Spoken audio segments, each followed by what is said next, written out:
Oke guys, assalamualaikum warahmatullahi wabarakatuh. Berjumpa lagi dengan saya Rifan Ananaki untuk mengupas kisah-kisah misteri yang ada di dunia. Hal-hal yang dulunya tabu tak layak diperbincangkan, sekarang saya akan memperbincangkannya. Kisah-kisah tersebut akan kuak selengkap-lengkapnya guna menjadi pengetahuan bagi kita semua, dan inilah di channel Rifan Ananaki.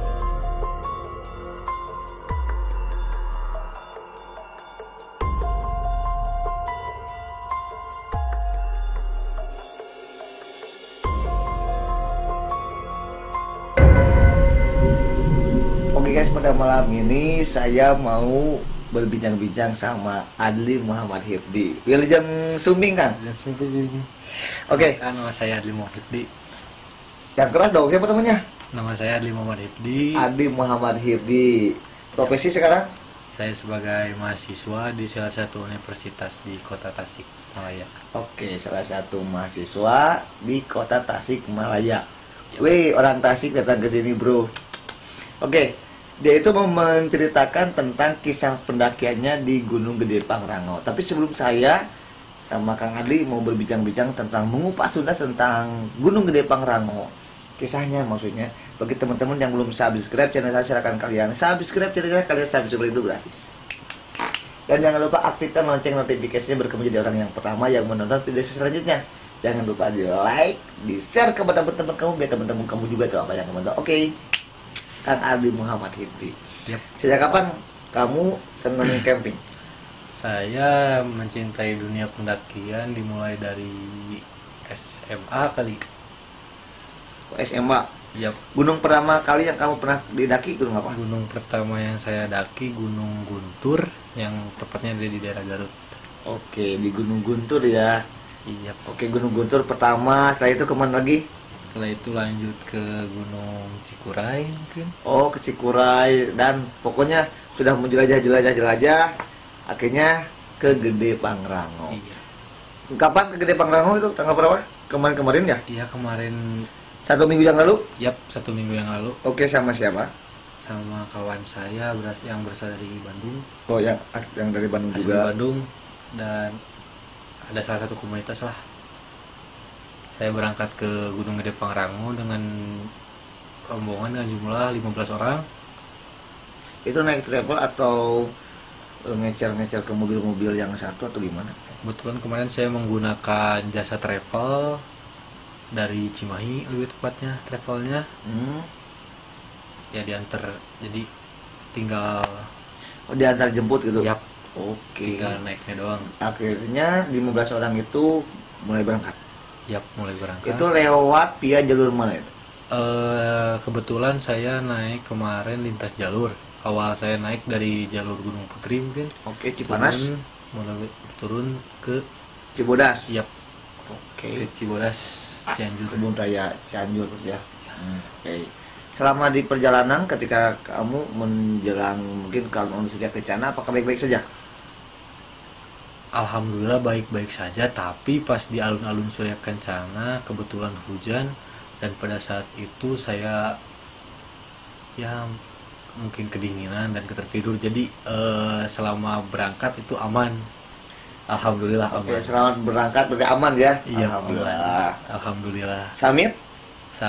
Alhamdulillah aman. Oke, aman. Oke, nyampe di Puncak Gede itu jam berapa? Saya sampai Puncak Gede itu jam 8 mungkin, jam 8 karena telat. Saya summit pagi-pagi jam 6. Oh, nyampe ke puncak jam 8? 8-an. Masa sih 2 jam? Soalnya ya ada masalah dari fisik. Oh, fisik. Aduh.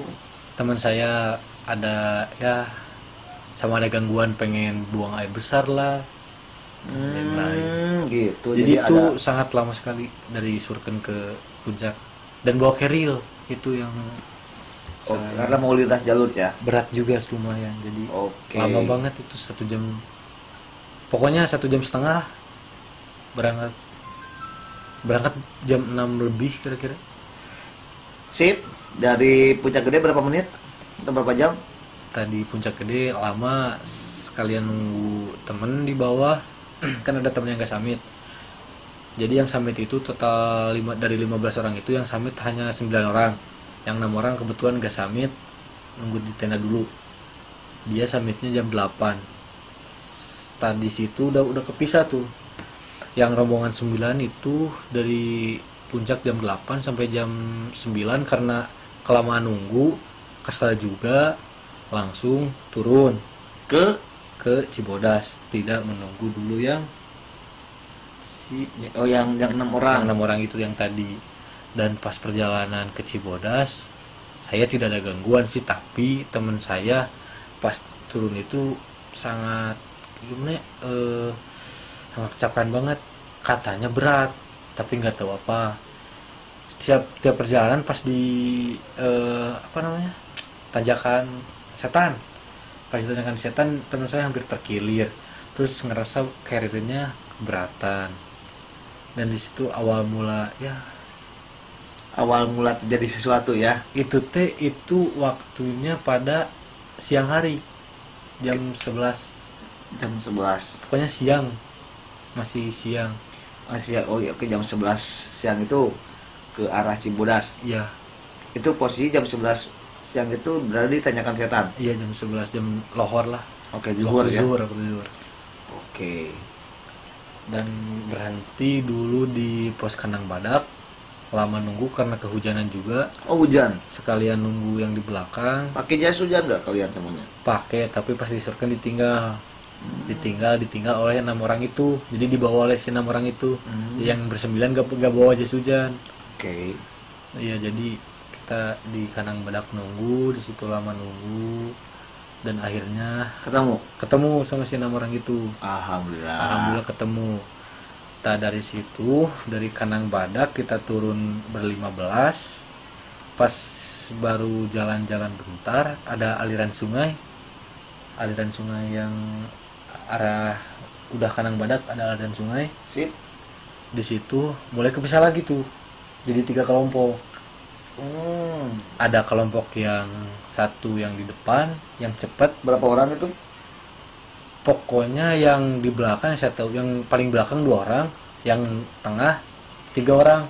Saya berada di paling tengah. 3 orang. 3 orang itu. Iya. Itu jaraknya pada jauh-jauh tuh. Yang 3 kelompok itu. Yang depan mungkin jaraknya juga, yang depan teh dia sudah setengah jam kalau nggak tahu setengah jaman lebih di base camp. Saya baru nyampe. Saya nunggu setengah jam di base camp, yang terakhir nyampe gak di base camp, di Curug apa namanya? Curug Ciberem. Curug Ciberem. Itu di Curug Ciberem semuanya nyatu lagi. Pas di jalan-jalan sebelum Curug Ciberem itu saya bertiga tuh sama adalah namanya boleh disebut namanya? Boleh disebutkan siapa aja? Si Om, si Acil, dan saya. Itu di Curug? Enggak, sebelum Curug. Oh, sebelum Curug ada Om, Acil, saya, kamu. Yang 3 orang yang di tengah-tengah. Nah, itu saya jalan sangat santai dan emang saya pengen menikmati suasana trek. Itu selama kamu turun ada gak pendaki-pendaki yang naik? Ada, cuma sedikit banget sumpah. Ada pendaki yang turun juga ada?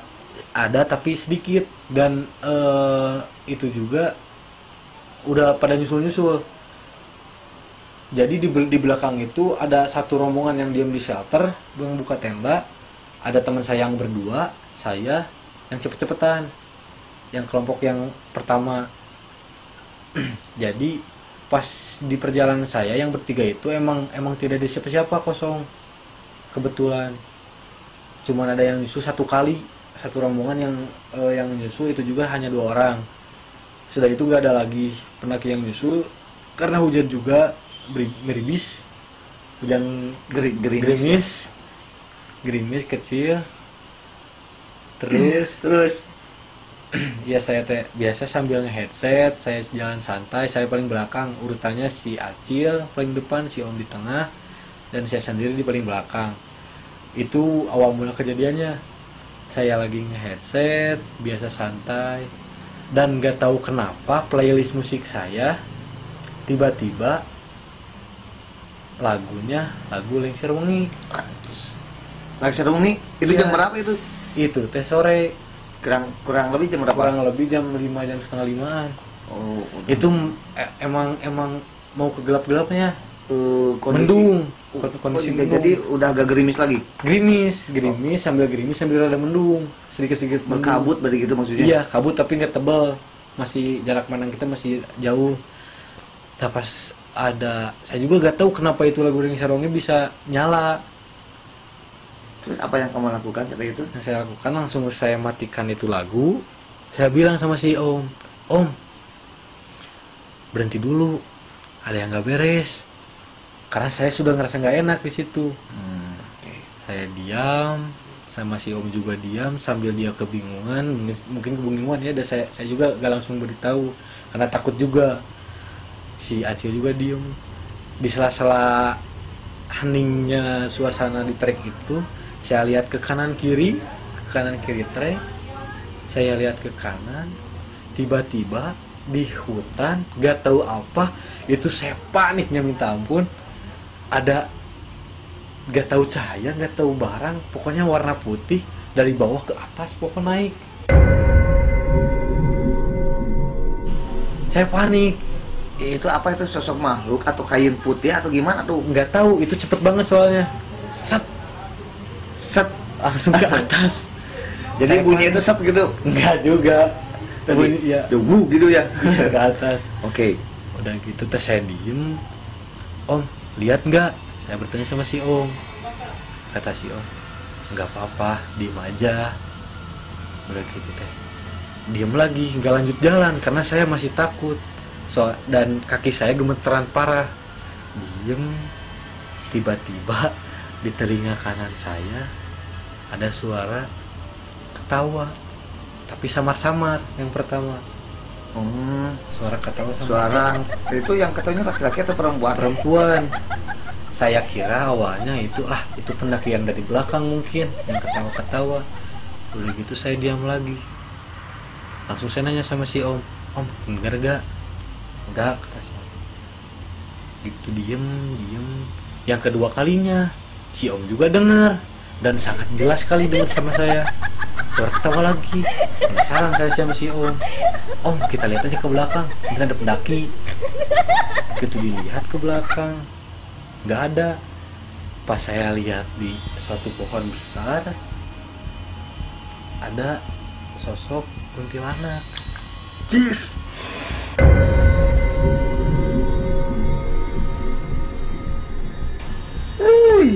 Saya begitu lihat langsung kaku, diem. Si Om juga lihat. Kita lari yuk. Oke, setelah Kang Ade terjatuh, kaki kamu terkilir, kamu gak bisa jalan, terus apa yang dilakukan oleh ketiga orang itu? Ya si Om langsung bilang, udah berhenti dulu, nggak bener, nggak bakal bener lanjutin. Ya udah di situ saya berhenti, diem, dan saya di dalam hati saya bilang, goblok nih Kunti, ngapain ganggu saya? Bener gitu, emang Saya- yang mengganggu kamu itu adalah kuntilanak? Iya, saking saya nafsunya, saya sampai bilang gitu, emang itu salah, itu jangan dilakukan, emang. Yang itu keserbuan saya sebenarnya, tapi saya waktu itu nggak tahu kenapa hati saya tiba-tiba bilang kayak gitu. Goblok nih Kunti, ganggu perjalanan aja.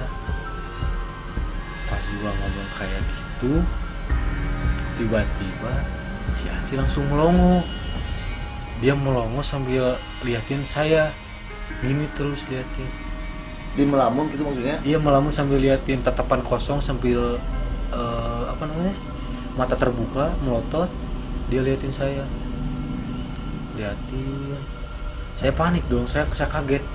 Kenapa sih ini anak? Tanya, Cil, kenapa lu liatin gue kayak gitu? Si Acil masih tetap sama tatapan kosongnya liatin. Yang si Om nyautin sama saya bisik-bisik, itu bukan si Acil. Kamu diem aja. Astagfirullah. Begitu saya mendengar kata-kata si Om, kan kondisi kaki saya lagi nggak bisa jalan tuh. Saya cuma bisa ngelamun, terus mikir-mikir siapa itu, dan polosnya saya langsung bilang, kamu Kunti jangan ganggu saya. Kamu beda alam sama saya, kamu jangan ganggu saya. Saya dengan refleksnya bilang kayak gitu. Si Om langsung langsung meringatin saya, hei kamu jangan kayak gitu ngomongnya. Langsung si Acil ngomong, langsung ketawa ketiwi dia. Oh, jadi kayak kesurupan gitu? Iya, dia langsung kayak kesurupan. Dia ketawa ketiwi, langsung bilang kayak gini, kamu gak bisa pulang, kamu ikut saya aja. Itu pakai bahasa Indonesia, pakai bahasa Sunda? Itu dalam bahasa Sunda. Jadi kamu maneh cicing di dia, maneh anjing bahasanya teh anjing di sini, anjing maneh di dia jeung urang, maneh ulah kemana-mana, kamu di sini sama saya, jangan kemana-mana, kamu ikut saya, maneh ngilu ka urang, kata si Acil. Kata gue, kamu ikut kemana, Cil? Gua rumah saya kan masih jauh, Cil, gue pengen pulang, Cil, kaki gue sakit. Enggak, kamu di sini aja sama saya, temani saya. Panik lah saya. Udah kayak gitu teh, si Acil masih dengan ketawa ketiwinya, dan si Om dengan gak tahu ngapain, dia mungkin baca-baca mantra kali. Saya gak ngerti waktu itu. Diem. Si Om langsung ngusapin, tapi tetap aja dia masih ya dengan ketawa ketiwinya, dia bilang, "Ya kamu di sini. Kamu di sini." Saya takut. Saya bilang sama si Om, "Om, udah tinggalin aja, kan ada rombongan kita yang di belakang. Kita cari bantuan ke kelompok yang depan. Jangan ditinggalin, nanti kenapa-napa. Kamu juga gak bisa jalan," kata si Om. Udah gitu ya kita mau nggak mau nunggu orang yang di belakang. Nungguin yang di belakang sembari nungguin kali aja ada yang pendaki lain yang turun. Nungguin. Alhamdulillahnya udah beberapa lama. itu kira-kira jam berapa itu? Itu udah hampir maghrib, jam 5:30 mungkin. Pokoknya udah gelap, sedikit gelap, senja lah. Udah kayak gitu.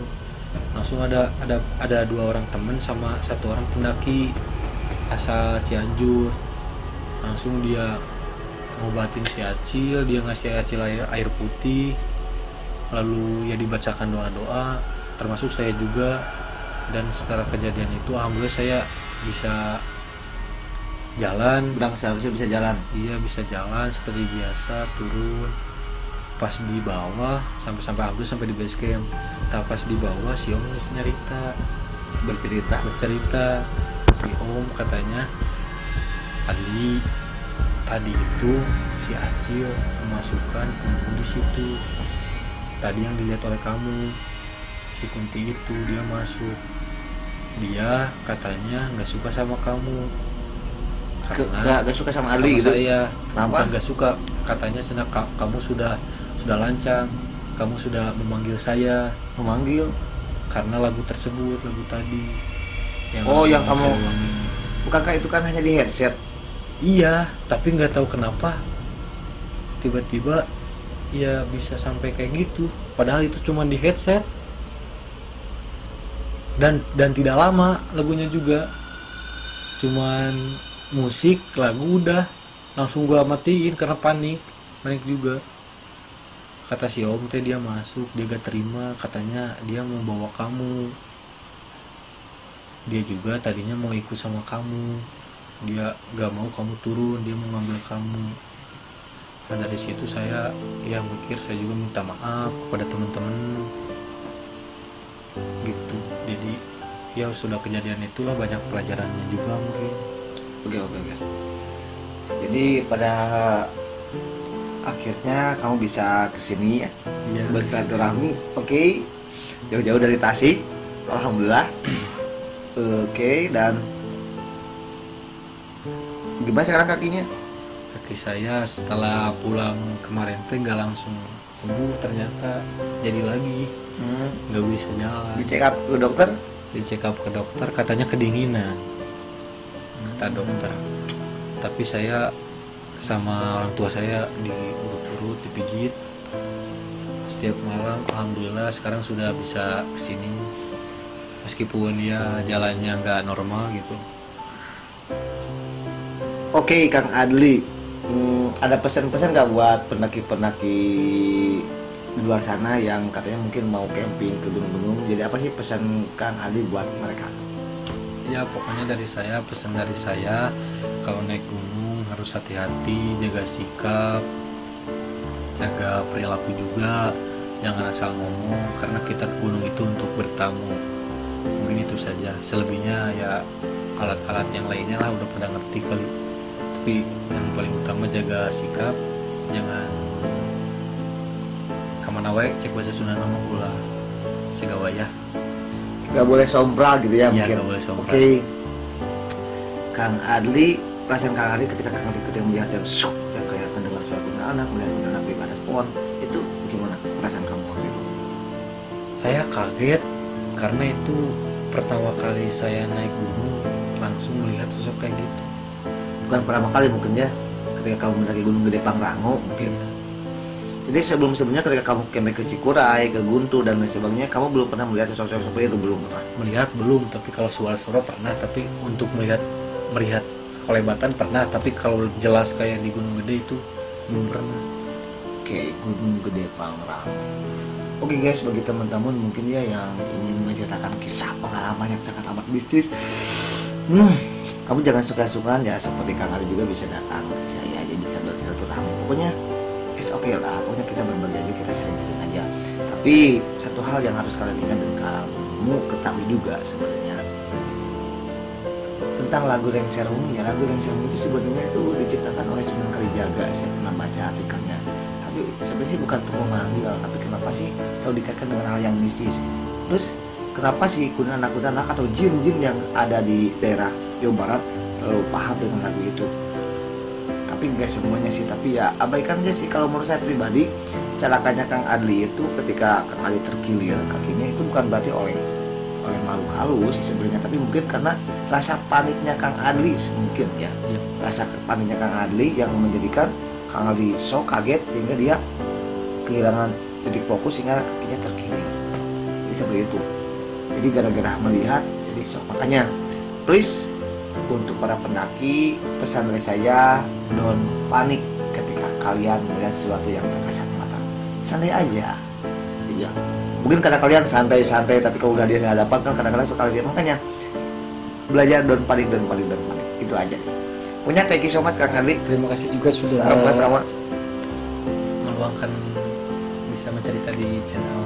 Oke, sama-sama Kang Adli kan juga sudah jauh-jauh datang ke sini ingin berbagi kisahnya kepada teman-teman, kepada subscriber saya. Thank you so much ya. Oke. Sekali lagi buat teman-teman yang mau menceritakan kisahnya jangan suka-suka hubungi ke Instagram saya. Punya Instagram gak Kang Adli? Barangkali ada teman-teman yang mau nge-camp bareng sama Kang Adli. Ada Bang Bucam. Apa? Bang Bucam. @bang Bucam. Bang underscore Bucam. Oke, @bang_bucam. Yap. Oke, boleh di follow aja di Instagramnya. Siap. Thank you so much. Wabillahi taufiq wal hidayah. Wassalamualaikum warahmatullahi wabarakatuh.